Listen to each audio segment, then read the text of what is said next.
It's the age-old question, do running backs matter? We'll discuss that more in this episode of the Locked On Cowboys Podcast.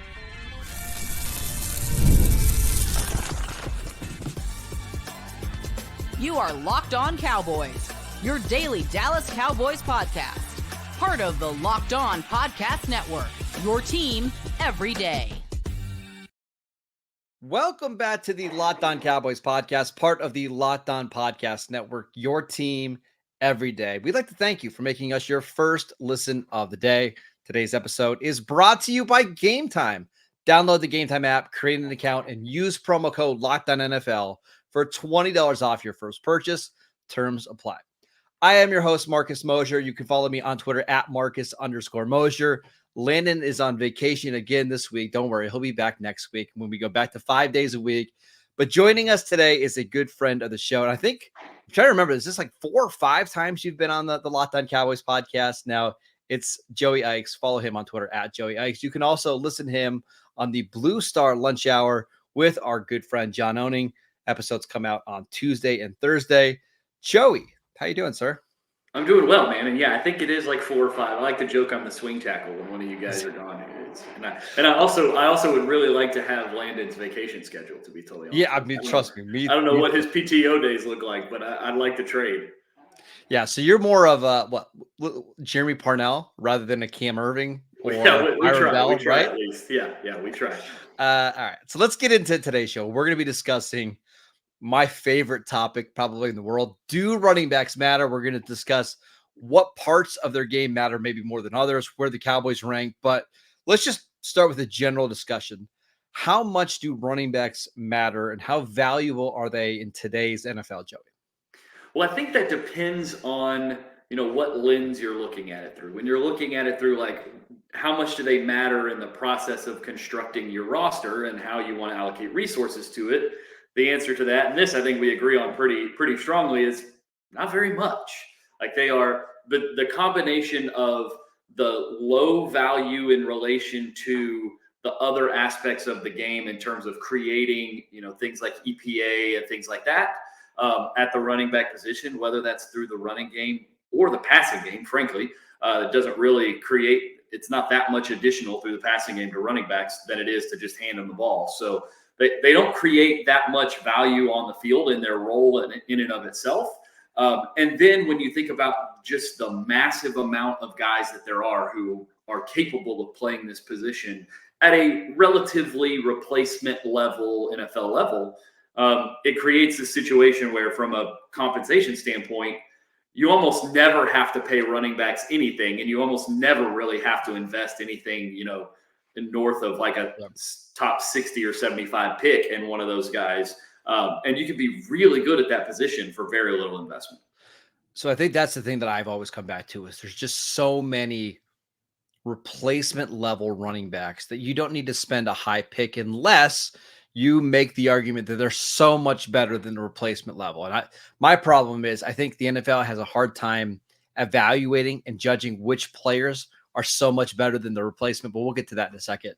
I want to ask you, when do you think this changed? Because it wasn't always this way in the NFL. I mean, there was a time, even in the 80s where running backs were considered like the cornerstone of your offense. They were like the superstars and not the quarterback. So when do you think this really started to flip?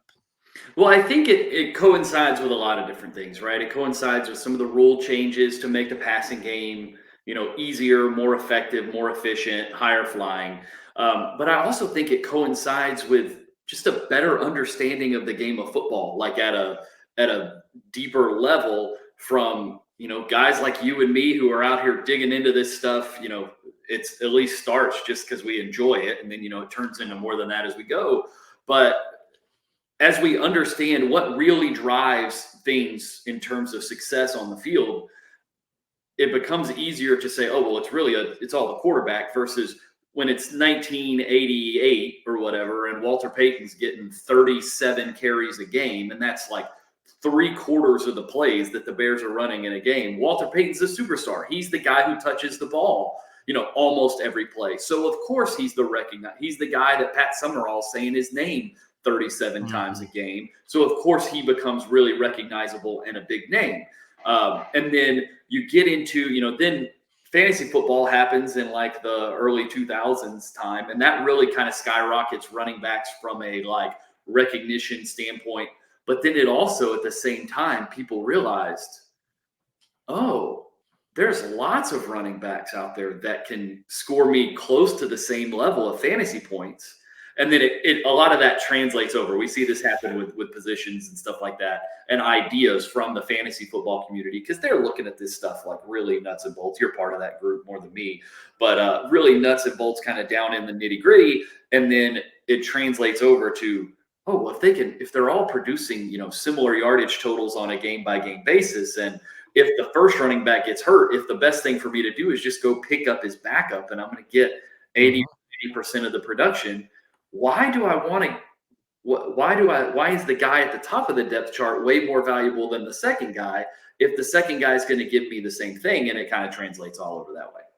My working theory has been that the running backs don't matter thing started with Alex Gibbs and the Broncos in the late 90s and early 2000s, because they traded Clinton Portis to the Washington Redskins at the time for Champ Bailey, which, by the way, ridiculous trade. Like crazy one-sided trade, right? Right.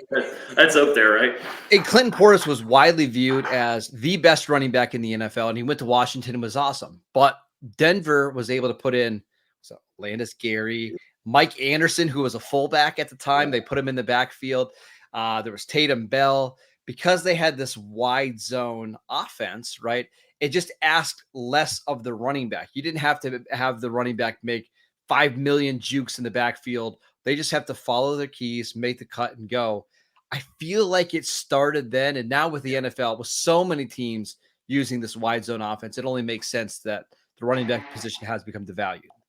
Yeah, I agree. And, anybody who's in, football nerd Twitter has spent way too much time watching Alex Gibbs coaching clinic tapes from back in the day. And it's exactly that. He was, offensive line coach who insisted to coach the running backs because he knew that those two guys needed to be on the same page. And like you said, they went through I swear it felt like every year they had some random guy, 6th or 7th round pick, undrafted free agent, converted fullback. It didn't matter. They were putting them in the backfield and they were rushing for 1,100 yards in that system. And it really kind of, like you said, it woke a lot of people up to the idea that, maybe it really is about how it's being blocked, about how well it's being blocked, and about how it's being designed more than it is about who it is that's actually carrying the football. And then, we could fast forward all the way to 2012 when, Kyle Shanahan now is in Washington with Mike Shanahan. They draft RG3, and now there's this Alfred Morris guy who nobody has ever heard of. 6th round pick, undrafted free agent. I don't know. One of those running back don't matter case studies, right? It happens the same way, and he goes off massive season as a rookie for that same reason, is that the scheme was really good. It was being blocked up really well. And Kyle Shanahan was putting these defenses in massive binds because of what they could do with the quarterback. And so it just over and over and over. There's so many of these examples, and there's these, anecdotal examples like these. And then there's all the deep number stuff behind, what creates EPA per play and all this other kind of stuff. And it just all points to the idea that so much of this stuff is driven by the front and the quarterback and the scheme way more than it is by the running back itself. So we know the running back position has been devalued, at least compared to the last 20 or 30 years. But what skills matter in 2024? We will get to that next. This show is sponsored by BetterHelp. Listen, it's really easy to be on social media and try to compare your lives to somebody else. Comparison is the thief of joy, and it's easy to be envious of other people's lives. I get it. It's so easy to jump on Instagram or Facebook and think that somebody else's life is perfect, but in reality, it's probably not, despite what you see on Facebook. Therapy can help you focus on what you want instead of what others have, so that you can start living your best life. If you're thinking of starting therapy, give BetterHelp a try. It's done entirely online. It's designed to be convenient, flexible, and suited to your schedule. All you have to do is fill out a brief questionnaire to get matched with a licensed therapist, and you can switch therapists at any time for any reason at no additional charge. Stop comparing and start focusing with BetterHelp. Just visit BetterHelp.com/lockedon today to get 10% off your first month. That is BetterHelp, HELP.com/lockedon. Welcome back to the Locked On Cowboys podcast. Are you watching Fox Sports or ESPN on your TV all day? Are you having to turn down the volume because of all that shouting? Make the switch to Locked On Sports today, a free 24/7 sports streaming channel program for you every day to bring you the biggest stories without all that unnecessary screaming.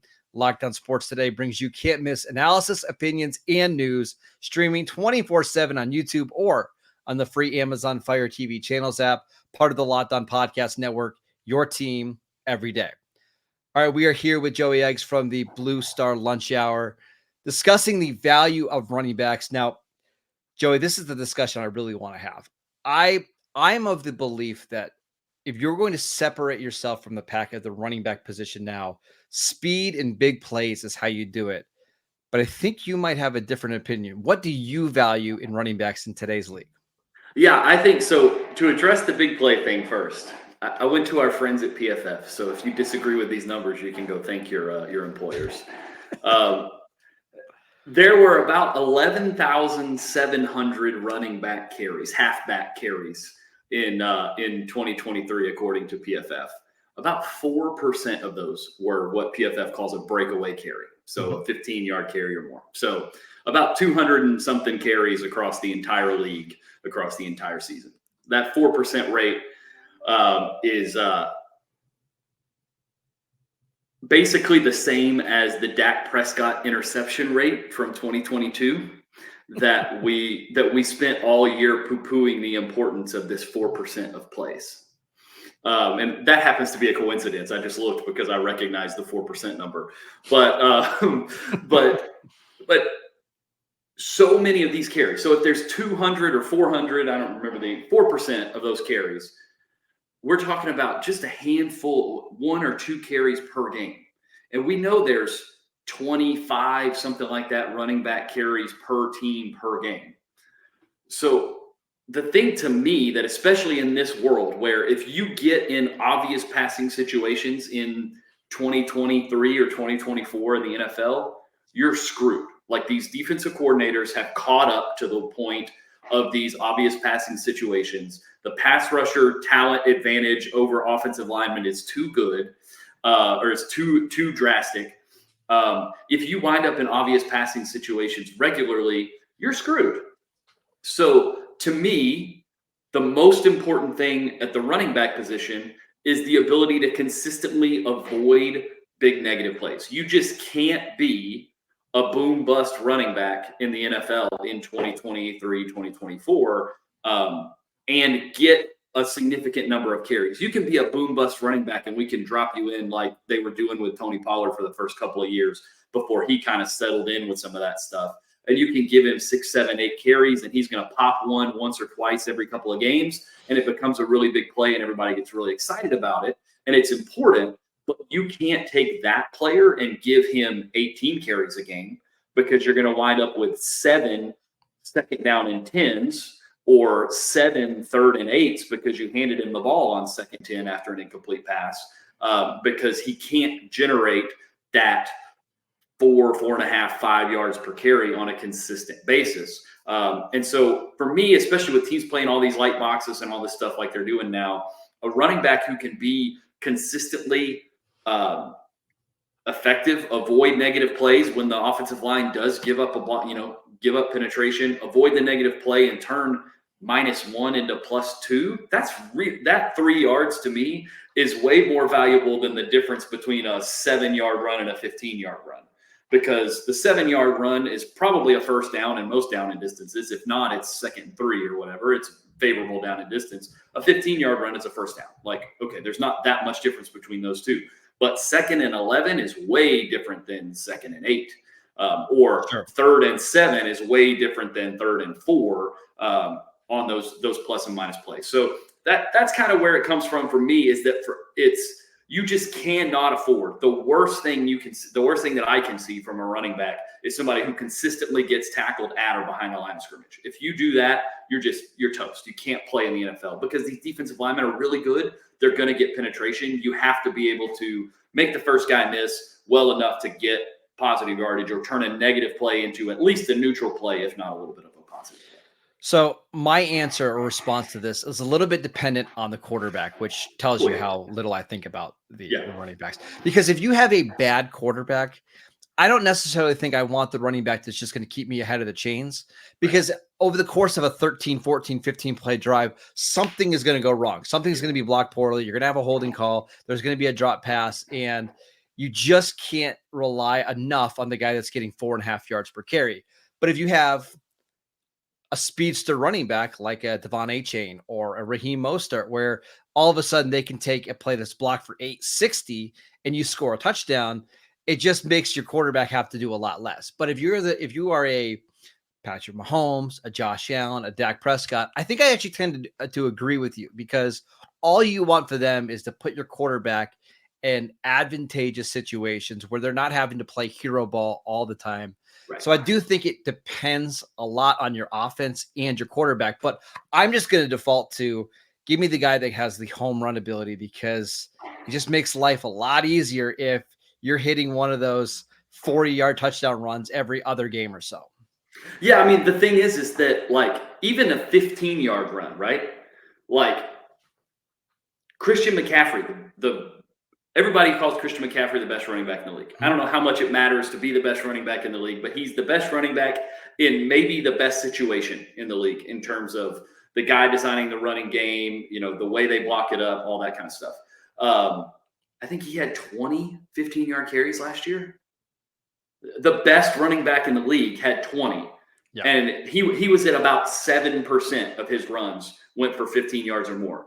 So we're not talking about a 40-yard touchdown run every game or two. We're talking about like a 40-yard touchdown run once or twice a year. Well, that's why I mentioned the Miami guys, because they were doing it like every game. And again, but that goes back to like this crazy mad scientist drawing up and isolating the individual factors within his offense that's going to maximize those explosive plays. Like, that whole offense is built for that purpose, is to create massive explosive plays. And I bet, and I don't know that they would tell you this, because they like Mike McDaniel's one of those, like, I'm going to max things out. Yeah.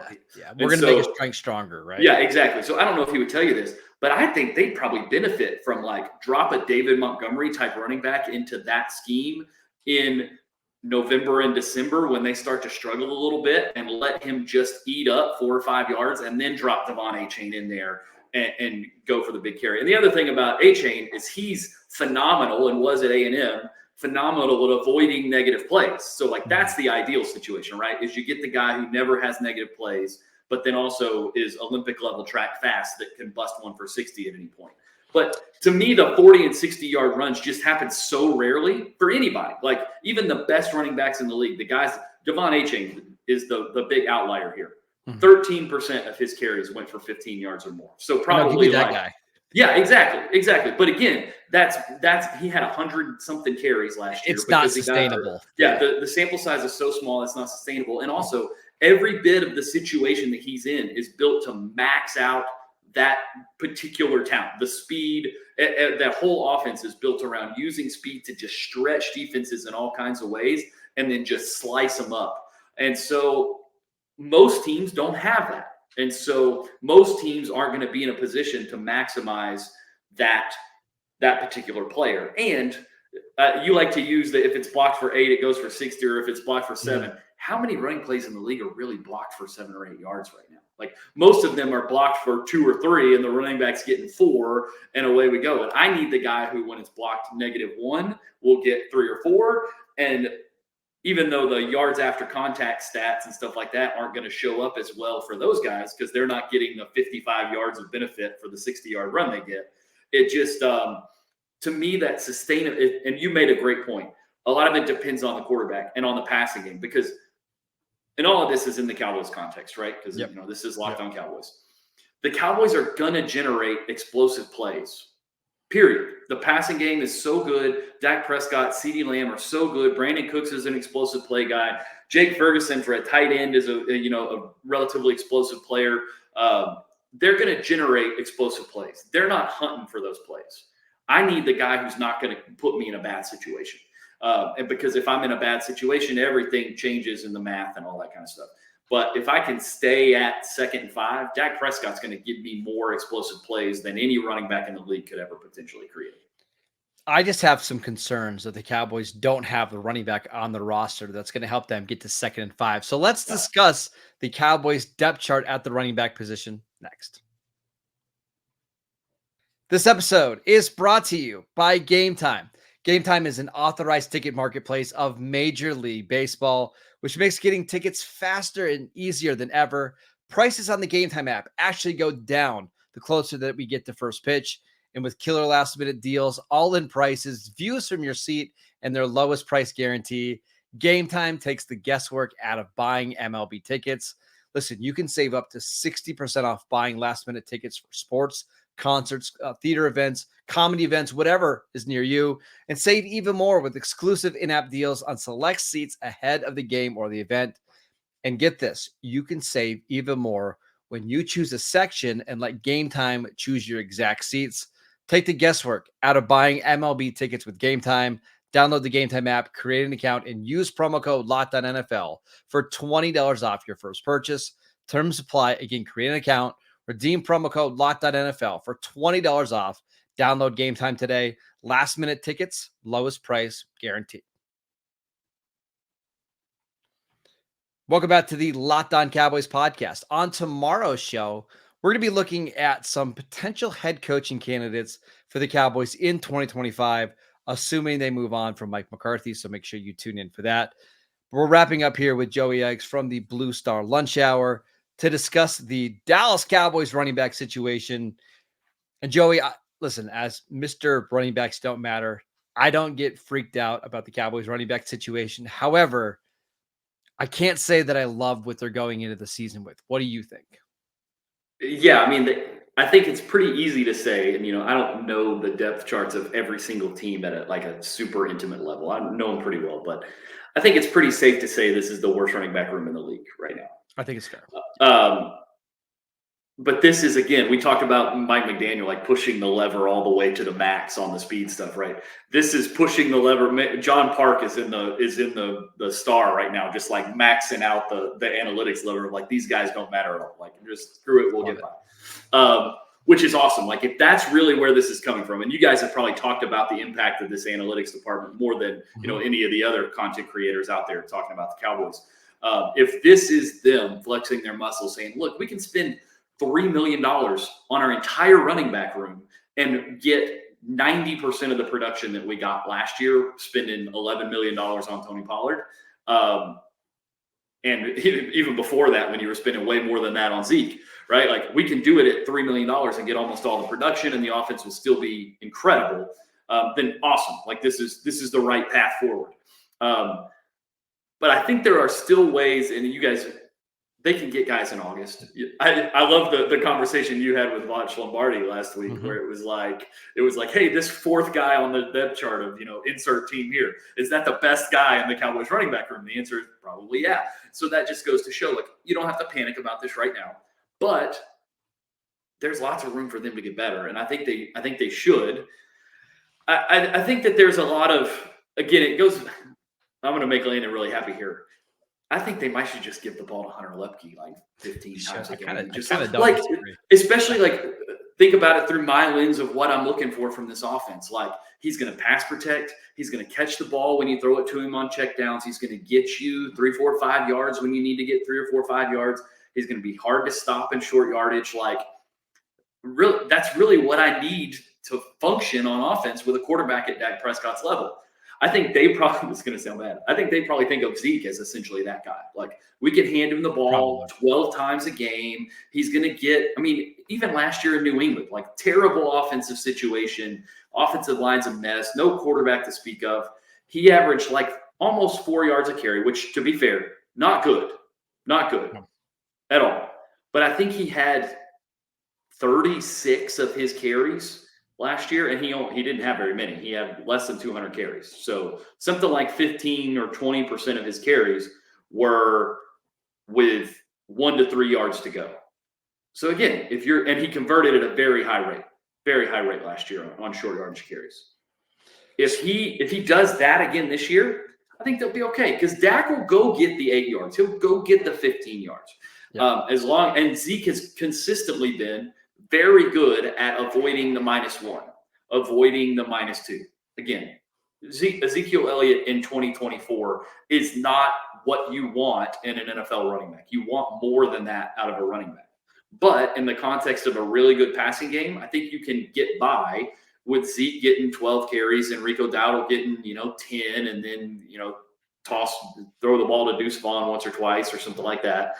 Put CeeDee Lamb in the backfield and hand it to him when you want an explosive run. Like, you can do that if, and again, all of this comes back to if the offensive line is right, if Tyler Guyton steps in and is pretty good at left tackle, if Cooper Beebe is the center and plays pretty well.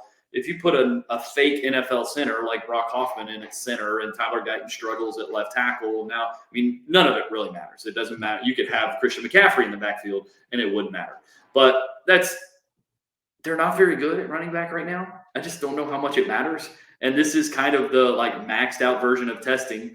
Does who the running back is matter in an NFL offense? The problem is that when we get into the dialogue after the season, those factors of the center and who the left tackle is and how well does the right tackle play and all that kind of stuff isn't going to get factored into this conversation. Nope. It won't get factored in the media outside, and it won't get factored in with Jerry Jones either. He'll go out and max out the running back again. So I don't like what the Cowboys have with the running back room currently, but I also fully agree with the strategy of what they're doing. There's no reason right now, Joey, to go out and sign a veteran running back. There's no reason to go out and trade for a running back right now, because we haven't even got to camp yet. I want to see Rico Dowdle. Really, this is his second year as an actual NFL player, an actual contributor. What does he look like with a bigger workload in training camp? And if after 2 or 3 weeks, it's pretty clear that he can't handle it, that's when you go out and you trade for somebody or you're signed for somebody. You see what Hunter Lipke looks like in year 2. You see what Deuce Vaughn looks like in year 2. You see if Zeke has anything left. I just don't think you need to add another body right now until we learn a little bit more. And then again, a month from now, on August 16th, you can go out and get a running back. I promise there'll be names out there that are going to be upgrades. There's no reason to go do it right now. Yeah, absolutely. And then I think the thing that kind of hurts a lot of people is that the $2 million running back that they went out and signed is Ezekiel Elliott. Right? Because everybody knows who Zeke is. Everybody knows what he is at this point. If they had gone out and signed even a Rashad Penny or a Clyde Edwards-Helaire or a J.K. Dobbins, all of these guys have smaller contracts than Zeke right now. If they had gone out and done something like that, I think people could talk themselves into they're taking an upside shot on one of these inexpensive guys, plug him into a good offense with a good role, and people would be excited about it. Yes, it would be. I even look at somebody like Zach Moss, who they showed interest in, who signed I think it's a 2-year, $8 million deal with Cincinnati. If the Cowboys would have signed that exact deal with Zach Moss, who I like, but I think he is very much a replacement level NFL running back. I think everybody just talks about how much better this running back room looks, and maybe they needed more of a grinder like Moss instead of Tony Pollard. You can get a Zach Moss in a month. I promise you, there will be Zach Moss type or caliber of players available. That's why I'm not stressing out about this position at all. Yeah, I think you nailed it. Is that if you change the name on the running back, even if you don't change the value that much, you change the name and the role's not that different, but it's not Zeke. It's really, we're doing the Zeke thing again. Exactly. Okay. Yep. And it's okay, well, are the guys from the top floor of the building going to come down the stairs and force him to get 22 carries a game or something like that? I think they can probably be okay with Zeke and Rico, but I don't think they're going to have to be. And maybe they decide, they get through camp and they're like, you know what? We think we can give these guys each 10 or 12 carries a game and everything will be fine. And Dak's good enough. It won't matter. They're probably right. I think but there's also the opportunity to go out there and, like you said, and the conversation with Watch cracked me up. It's is this fourth guy the best running back in the room? Yes. that fourth guy is going to wind up on somebody's practice squad and could wind up with the Cowboys. And when you get the ball in a good offense, who knows what can happen? So if the Cowboys wind up with a good offensive line, I don't know about the run design, and the way that's been done the last couple of years. But if the run design is at least league average, the offensive line is better than league average, the running game will be fine, regardless of whether it's Zeke and Rico or whoever it is that's carrying the ball. All right, that is it for today's show. We want to thank Joey Ickes for jumping on the show. Make sure you follow him on Twitter at Joey Ickes. Check out the Blue Star Lunch Hour with our friend John Owning, Tuesdays and Thursdays on YouTube. Go download the Locked On Cowboys podcast wherever you get your podcasts. We are free and available on all platforms. Check out the show on YouTube as well. I'm at Marcus_Mosher, and we will see you right back here tomorrow.